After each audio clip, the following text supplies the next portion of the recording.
night has a way of transforming familiar roads into labyrinths of shadow and uncertainty. On country back roads, where darkness is absolute and help is miles away, the boundary between the natural and supernatural thins to a fragile membrane. I know this because I've crossed that boundary. And once you've crossed it, you can never truly return. I remember every detail of that night with painful clarity. The dirt road stretching ahead, illuminated only by my weak headlights. The bare branches of autumn trees clawing at a moonless sky, and the inexplicable pull I felt to stop my car and step outside, to stand at the edge of the road and wait. Something within me, something that wasn't entirely me, knew they would come. My body stood rigid against the cold, my breath creating ghost-like wisps in the frigid air.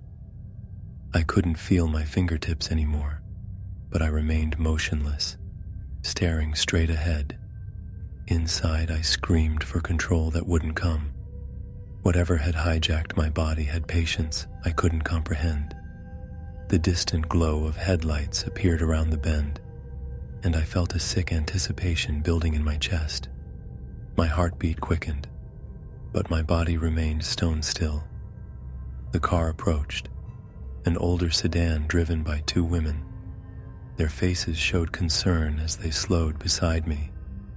My mouth stayed shut while my mind begged them to drive on. The passenger rolled down her window, asking if I needed help. My head nodded mechanically while my thoughts raced in panic. Don't let me in. Drive away. But they didn't. The back door opened, and my body moved with fluid precision, sliding into their back seat. The warmth of the car interior should have been comforting, but it felt wrong against my ice-cold skin. "Where are you headed?" the driver asked, glancing nervously in the rearview mirror. I could see her hands tighten on the steering wheel when I didn't respond. I wanted to warn them, to explain that I wasn't in control, but my lips remained sealed, my gaze fixed forward. The thing using me as a vessel had other plans. My consciousness began to fracture, splitting between my physical form in the back seat and something else, something that was expanding throughout the car's interior. I could simultaneously feel myself sitting rigid behind the women and flowing like cold water around them. The temperature plummeted. The driver turned up the heat while exchanging a worried look with her friend. Their breath became visible in the suddenly frigid air. The dashboard clock flickered, numbers scrambling before stopping altogether. Static crackled through the radio that hadn't been on moments before. My heart hammered against my ribs as I felt my influence. No, not mine, its influence, reached toward the passenger. My hand remained motionless in my lap, yet I felt phantom fingers extend to brush against her shoulder. She flinched violently, her head whipping around to look at me, then at the empty space beside me. Confusion and fear distorted her features. "Did you feel that?" she whispered to her friend. My physical eyes stared forward, but my awareness watched from multiple points within the car simultaneously. From the rearview mirror, from the ceiling, from the shadows between seats. The driver checked her mirror again, her face draining of color. She could see my body sitting there, but something told her that whatever she was looking at wasn't fully present, or wasn't alone. The road ahead seemed to stretch endlessly, the trees on either side growing denser, closing in. Had they turned? This wasn't the main road anymore. My fingertips tingled with returning sensation as I fought for control. The entity using me as a conduit wavered momentarily, and in that instant, I felt its intentions. Ancient, hungry, patient. It had been waiting by roads like this for centuries, hitchhiking not just in vehicles but in human forms. It wore travelers, like clothes, until they wore out, then discarded them for new vessels. Sweat beaded on my forehead despite the unnatural cold. The women were speaking rapidly now, their voices tight with fear. The passenger kept looking back at me, then at the empty seat beside me, her eyes growing wider each time. The driver increased her speed, the car jolting over the uneven dirt road. I managed to twitch my fingers, a small victory that sent waves of agony through my rigid muscles. The entity reacted immediately, constricting around my consciousness like a vice. The car's electrical system surged, headlights flaring brilliantly before dimming to almost nothing, the engine sputtering. The driver pulled over, hands shaking too badly to continue. She fumbled for her phone but found no signal. Through the windshield, I could see we had somehow arrived at a crossroads I didn't recognize, though I knew every back road in this county. My vision blurred, splitting between what my physical eyes saw and the multiple perspectives of the entity. With monumental effort, I forced my jaw to unlock. "Run," I croaked, my voice sounding rusty and distant. It was the only warning I could give them. The entity retaliated immediately, crushing my consciousness down to a pinpoint of awareness. But it was enough. The women's eyes widened in unified terror as they scrambled out of the car. As they fled into the darkness, the pressure inside me subsided suddenly. The entity had no interest in pursuit. It never did. The hunt, the fear, the momentary possession, these were merely amusements. I slumped forward, regaining control of my body inch by agonizing inch. I don't know how long I sat there, trembling in the abandoned car. Eventually, I managed to pull myself into the driver's seat. The keys dangled from the ignition, an invitation or a trap. As I drove slowly back toward the main road, the rearview mirror showed only empty darkness behind me. But I knew better than to trust what mirrors showed after dark. Sometimes, I think I imagined everything that happened that night. Then I'll catch my reflection watching me with patient, hungry eyes when I'm not looking directly at it. And on certain nights, I feel an irresistible pull to rural roadsides where I wait, shivering, hoping no one stops to help the strange man standing alone in the darkness. The moment I saw her, something deep inside me recoiled.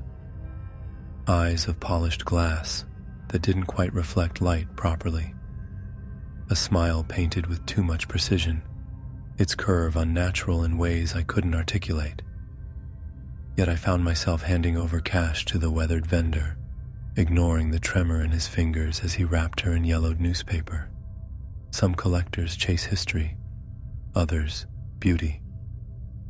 I never understood until that day that some of us chase darker things, things that chase back. 3 weeks ago, I found her at the Sunday Antique Fair downtown. I've always been drawn to Victorian-era dolls. There's something about their uncanny craftsmanship that fascinates me. This one was exceptional. Hand-painted porcelain face, real human hair, a common practice then, however unsettling now, and a dress of faded burgundy silk that had somehow survived over a century. The vendor seemed eager to part with her, despite the modest price I offered. When I asked about her provenance, he hesitated before explaining she'd been salvaged from a house fire in 1973. The former owners never returned to claim their possessions. His reluctance to elaborate further only heightened my interest. Collectors like me live for mysteries embedded in objects. I placed her on the center shelf of my display cabinet that evening, arranging the lighting to highlight her delicate features. She looked perfect there, the centerpiece of my collection. I remember feeling a distinct satisfaction as I locked the glass door before heading to bed. The first incident occurred 3 days later. I woke to find a fine layer of black dust on the shelf beneath her. Initially, I assumed it was ordinary dust, but closer inspection revealed it to be soot, fine, powdery ash that left dark smudges on my fingertips. I cleaned it thoroughly, checking for any obvious source. Finding none, I dismissed it as residue that had somehow dislodged from the doll's clothing or hair. That night, I dreamed of fire, not raging infernos, but small, persistent flames that followed me through unfamiliar hallways. I woke drenched in sweat, my heart hammering against my ribs as if trying to escape my chest. The digital clock read 3:17 a.m. The house was silent except for what sounded like receding footsteps on the hardwood floor outside my bedroom. My throat constricted as I strained to listen, but the sound didn't repeat. I convinced myself it was the house settling. The soot reappeared the next morning, more of it this time, forming a perfect circle around the doll's base. I cleaned it again, this time removing the doll to examine her thoroughly.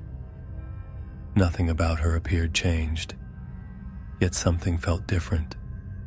Her head seemed tilted at a slightly different angle, her glass eyes catching the light in a way that created the unsettling illusion of awareness. Over the following week, small disturbances accumulated, like the soot that continued to appear despite my daily cleaning. Books rearranged on shelves, the smell of smoke lingering in rooms I hadn't entered for days, the constant, inexplicable feeling of being watched. Last night, I woke to the sound of glass quietly sliding. My mouth went dry, and a cold sweat broke across my forehead as I lay perfectly still, listening. The sound came from the direction of the display cabinet. Gathering my courage, I reached for my phone to use as a flashlight, my fingers trembling so badly I nearly dropped it. The beam cut through the darkness as I approached the living room, my bare feet silent on the cold floor. The cabinet door was open. The doll was not on her assigned shelf. My pulse throbbed visibly at my wrists as I swept the light across the room. The beam caught her reflection in the window. She was seated on the armchair, her posture unnaturally straight, facing the window as if looking out into the night. I remember the sound that escaped my throat, something between a gasp and a whimper. My legs nearly buckled beneath me. I didn't touch her. I couldn't bring myself to approach. Instead, I retreated to my bedroom, locking the door and wedging a chair beneath the handle. Sleep was impossible. I lay awake, listening to what sounded like small, deliberate footsteps moving throughout my home. Morning revealed smudged fingerprints on the inside of the window glass, small, like a child's, but too precisely formed. They weren't there the previous day. I'm certain because I'd cleaned every window just yesterday afternoon.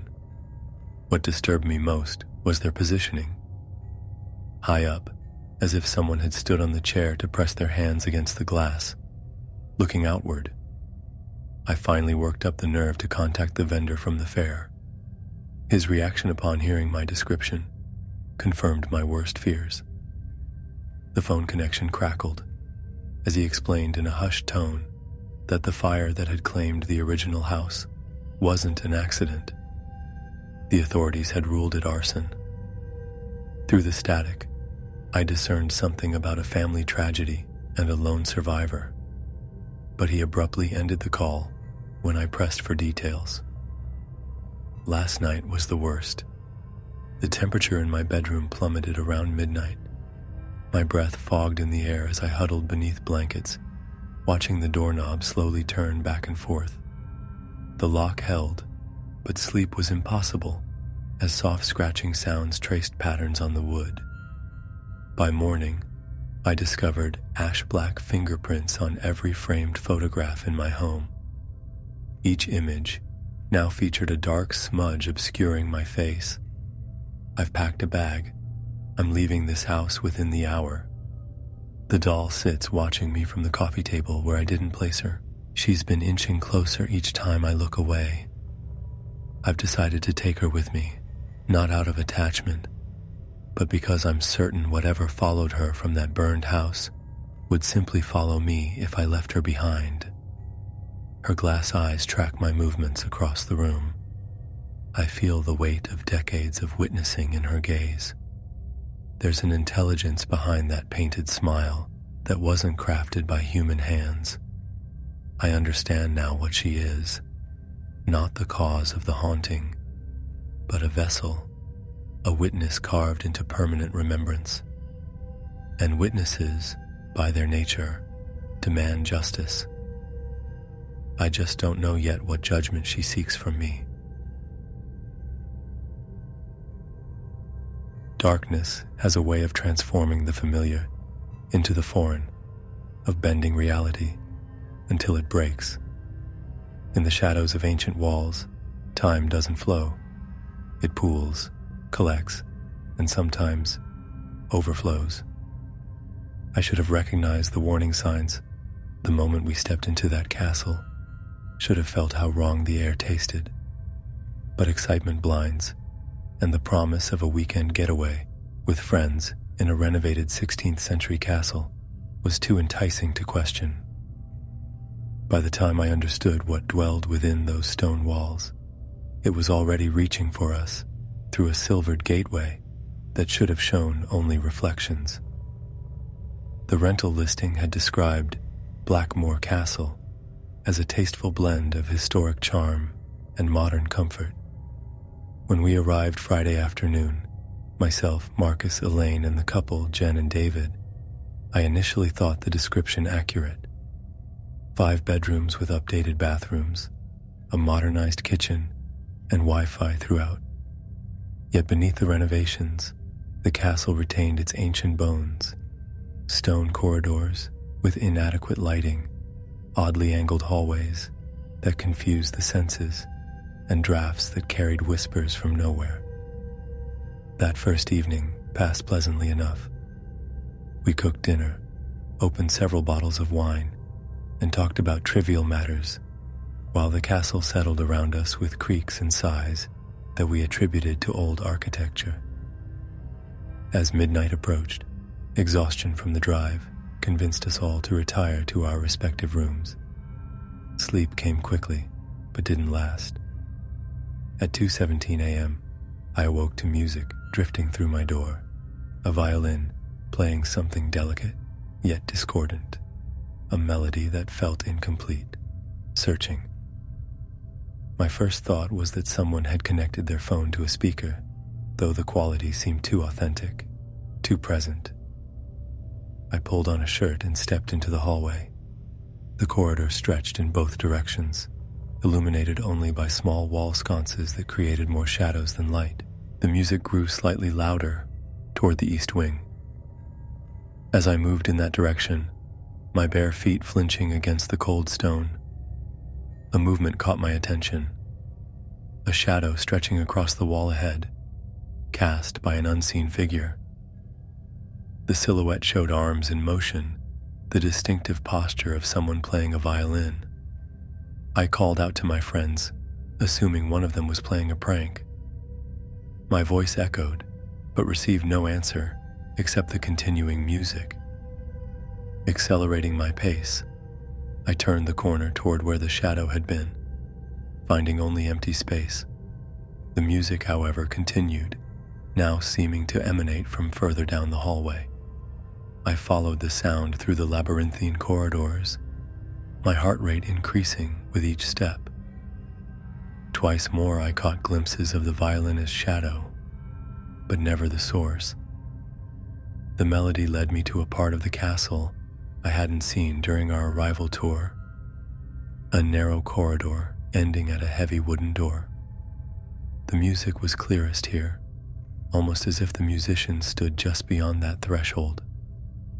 I pushed the door open.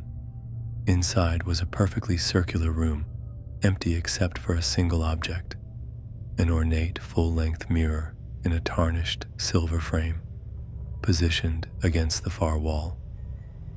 The music stopped the moment I entered. The room held no hiding places, no adjoining doors, no sign of whoever had been playing. My breath fogged in the suddenly frigid air. Approaching the mirror, I noticed it didn't reflect the room correctly. The angle of the door behind me seemed wrong, the shadows deeper. As I stood before it, my own reflection appeared oddly delayed, as if moving a half second behind my actual movements.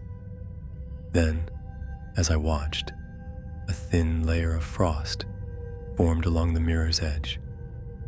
I hurried back to my room, convincing myself I'd imagined the discrepancies. When I mentioned the music at breakfast, the others seemed puzzled. Elaine suggested it might have been from outside the castle, sound carrying strangely through the old ventilation. I almost believed this until the following night. We'd spent the day hiking nearby trails and returned exhausted. At dinner, Marcus commented on the castle's strange acoustics, how voices sometimes seemed to come from the wrong direction. David mentioned feeling watched in certain corridors. We laughed these observations away, but a tension had developed in our group that hadn't been there before. That night, I awoke again to the violin, the same unfinished melody, the same time, 2:17 a.m. This time, I wasn't alone in the hallway. Elaine stood there in her night clothes, her face pale. She had heard it too.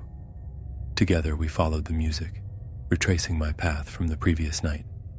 When we saw the shadow on the wall, impossibly elongated, yet unmistakably playing a violin, Elaine's fingers dug into my arm with such force I knew there would be bruises. The circular room seemed different with her beside me, colder, more hostile. The mirror drew us forward, despite our reluctance. As we passed before it, a whisper of air brushed past us, carrying what sounded unmistakably like a sigh of longing. Elaine's face in the reflection showed an expression of horror that didn't match her actual face. I pulled her from the room. By the third night, all 5 of us were awake at 2:17. The music had grown louder, more insistent. Together we followed it to the mirror room. Standing before that ancient glass, we watched as frost patterns formed intricate designs across its surface. David reached out to touch it, and we all felt rather than heard a vibration pass through the room, a note held too long. In the mirror, our reflections smiled when we did not. On our final morning, while the others packed, I returned alone to the circular room. The mirror stood innocent in daylight, showing nothing but ordinary reflections. Yet as I turned to leave, movement caught my eye. My reflection remained facing the mirror for a heartbeat after I had turned away. We left that afternoon, cutting our stay short by a day. None of us spoke much during the drive home. That night, safe in my apartment miles from the castle, I jolted awake at exactly 2:17 a.m. From somewhere within my bedroom walls came the soft, searching notes of a violin. In my bathroom mirror, frost began to form. I still hear the violin every night. Sometimes I glimpse a shadow from the corner of my eye, someone standing behind me with bow raised. My friends report the same. The music follows us, searching for something. In reflective surfaces, windows, phone screens, polished metal, our faces sometimes appear wrong, wearing expressions we don't recognize. And always, just before the music fades each night, comes that sigh, that longing exhalation from the other side of the glass. What escaped that castle with us isn't something we can see directly. It lives in reflections, waiting, watching, playing its endless, unfinished melody. And sometimes, when I look in mirrors now, I can't help but wonder which side I'm actually on.